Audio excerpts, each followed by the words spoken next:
Alors, dans cet exercice, on vous demande de calculer l'angle A, c'est-à-dire BAC, dans le triangle ABC, alors qu'on ne connaît les points que par leurs coordonnées.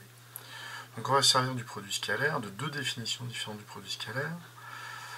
Alors la seule définition du produit scalaire qui nous donne accès à une mesure de l'angle, eh bien c'est celle-ci.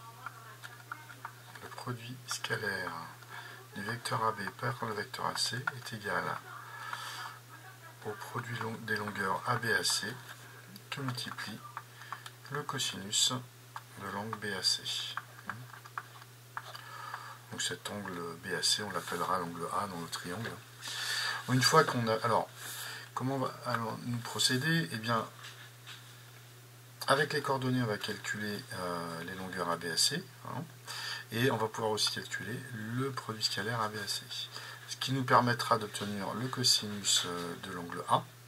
Et l'angle A, ensuite, avec la fonction arcosinus ou cos-1 de la calculatrice.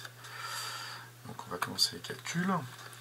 Pour obtenir AB, le produit scalaire ABAC et les normes, il nous faut de toute manière les coordonnées de AB. Alors je vous rappelle que c'est l'abscisse du vecteur AB, c'est donc l'abscisse de B moins l'abscisse de A. Et donc l'abscisse du vecteur AB, c'est moins 15. L'ordonnée du vecteur AB, c'est 20, l'abscisse de B, l'ordonnée de B moins l'ordonnée de A, 6, ce qui nous donne 14. Voilà. Je vous rappelle que ces deux composantes représentent le déplacement entre A et B décomposé sur l'axe des abscisses. On se déplace en moins 15 de moins 15 en abscisse et de 14 en ordonnée. Pour ce qui est AC, donc AC, ça fait donc XC moins 2 moins XA. Voilà. YC moins YA, ce qui nous donne AC de coordonnées moins 12, moins 13.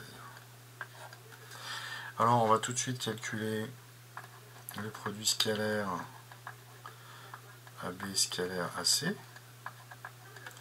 qui n'est autre que le produit des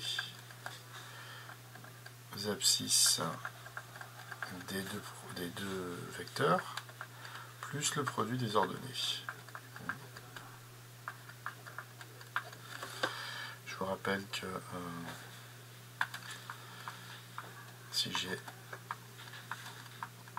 deux vecteurs assimilés ici à leur colonne de coordonnées, eh bien on va faire le produit des abscisses plus le produit des ordonnées pour obtenir le produit scalaire.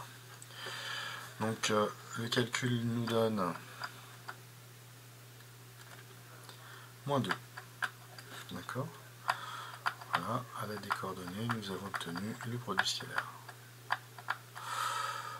Et il nous faut ensuite les deux longueurs. Alors je vous rappelle que eh bien, ici, la longueur AB est égale à la norme de AB.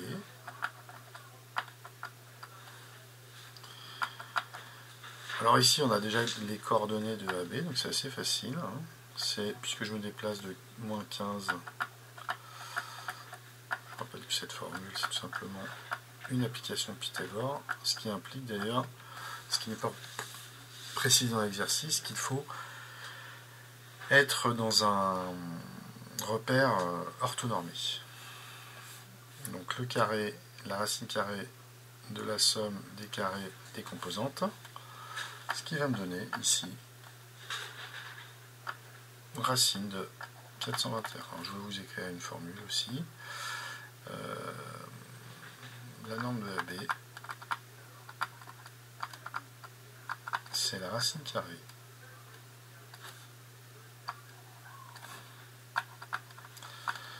de xb ou xa au carré, qui n'est autre que la composante selon l'axe des x du vecteur,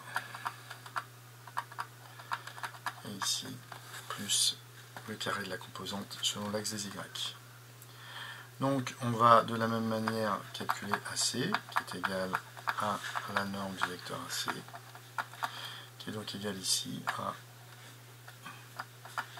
moins 12 au carré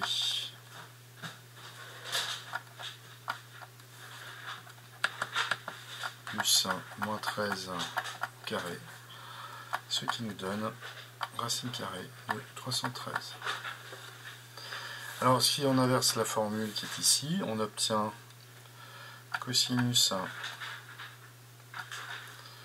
de A qui est égal à AB scalaire AC sur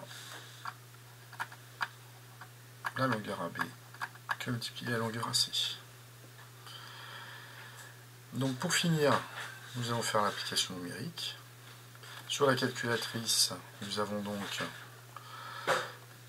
nous pouvons écrire que cosinus de A est égal à moins 2 sur racine de 421 sur racine de 413.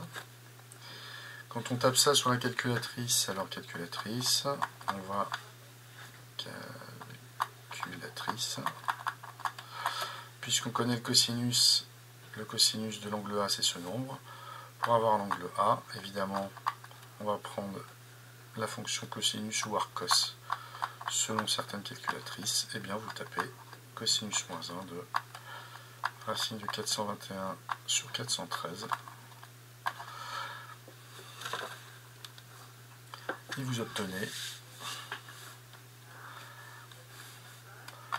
A qui est environ égal à 90, on va mettre au centième.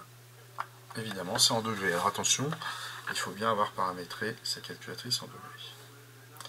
Donc première chose, ici, on a besoin des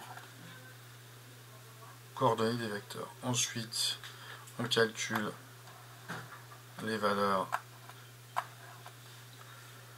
le produit scalaire des deux vecteurs ainsi que leurs normes. Et ensuite, on utilise cette formule ici.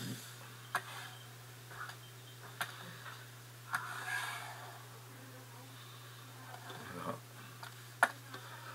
qui nous permet